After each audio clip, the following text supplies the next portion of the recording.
It's now time for the Q, an opportunity to dive deeper into part two of our mental health special. We turn to the Black community, where mental health experts are concerned, having seen an increase in trauma, depression, anxiety, even suicide in the communities they work in and live in.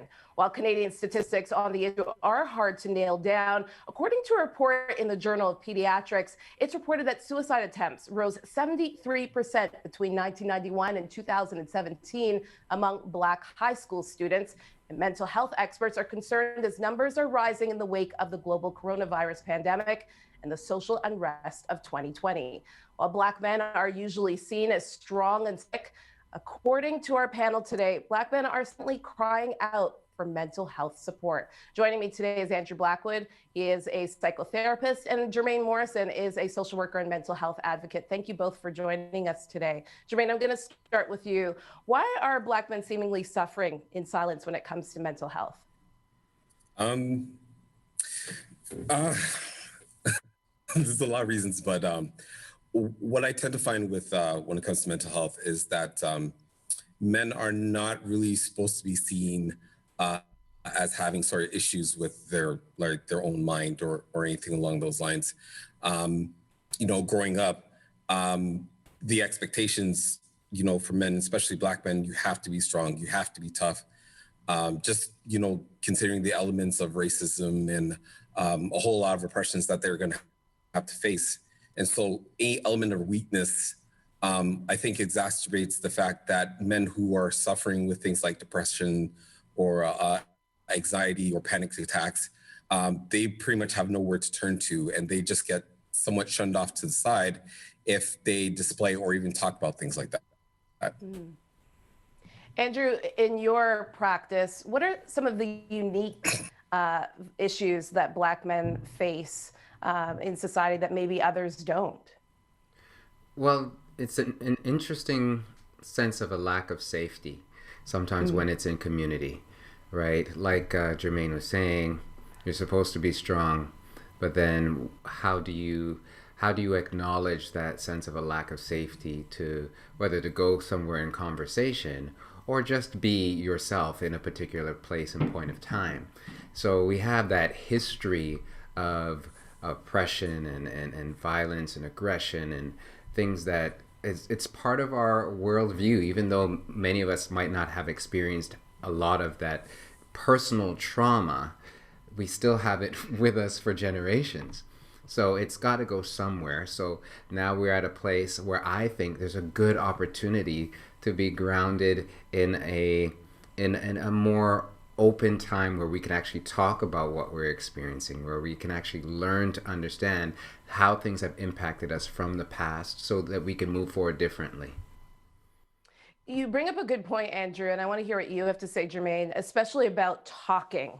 I think most wives would say their husbands don't talk very much. And in talking to Asante earlier in the show, he talked about just the cultural aspect of in a Black community, communicating how you're feeling, communicating that you might be suffering through depression aren't things that are normally done in the Black community. Jermaine, what are your thoughts on that? It's hard to, especially when there isn't an environment of trust and openness. A lot of the times, if something's happening, for example, words have a lot of power.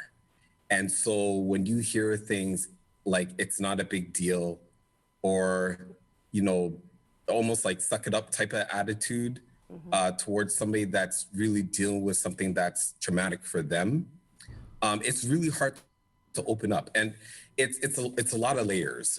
So even when, like, for example, if a Black man's in a relationship, an intimate relationship, for that partner, it's hard to actually really start opening up those layers as to why, a Black man or somebody in an intimate relationship is suffering the way that they're doing. So it really takes a lot of patience. I think for Black families, it would behoove us to really start early as to allowing an environment where kids can openly speak in a respectful way, in a loving way, but not be afraid to express their feelings and really walk with them through their emotions. Because sometimes that's the piece that gets missing, where if, for example, a Black grade 2 boy starts to cry, we need to walk with them and let them know, yeah, it is okay to cry, and walk with them to see what is it or what are the triggers that made them so upset. Andrew, we are seeing really scary suicide rates. They're approximately 3 times higher of men taking their lives than women, a spike especially around 40 to 59 years old. And while we don't have specific statistics on Black men, we are seeing an issue when it comes to men who are choosing to die by suicide, especially middle-aged men. What are the this is obviously a warning sign. What are these issues that men are dealing with that are causing this spike, especially at this time of in their lives? You know, it's interesting because with men and men in our community, you're gonna miss one of the warning signs, because that's typically how we are. We're silent. We're quiet about things that trouble us. So whereas in some people you would notice a withdrawing, that's going to be absent. You're not going to notice that significant telltale sign. One of the factors, I think, in all the cases where people who have attempted suicide and are still here with us, when we've kind of talked that through, there was that sense of isolation. There was the reality that this had been building for a long time. And it's not just as a result of one issue.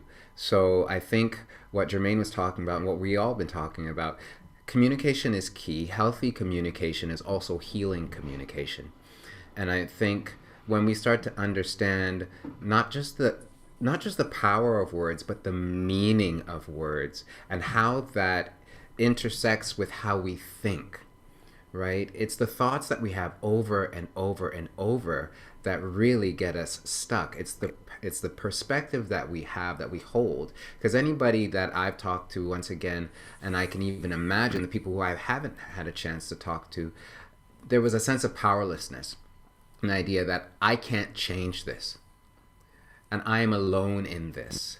There's no point, right? That's the internal dialogue. If we were able to hear that out loud, right, and then also know how to respond to that, because just because we tell somebody, you know, there is a point, that doesn't change the fact that they think the way that they do, right? That's the whole beauty and the process of connecting with someone in a formal capacity who understands how thoughts work. And that's the beauty of getting that information out to people. So we're not just waiting for people to come to us. We're trying to have the dialogue and move things to platforms where we can talk to people about, how do you understand your thoughts? What does it mean when you feel this? What's the difference between stress and what's the difference between anxiety? Because not having these is impossible because you are a human, but how do you respond to that, right? How can you impact change in your personal body, your personal sphere, your professional sphere? It all comes down to what we understand about ourselves and how we choose to live. And we have a choice, but if we're not aware of what that choice is, if we're not empowered on how to use that choice, then it's as if we don't have it. All right, we're going to leave it there. Again, Dr. Andrew Blackwood and Jermaine Morrison, thank you both for joining me today.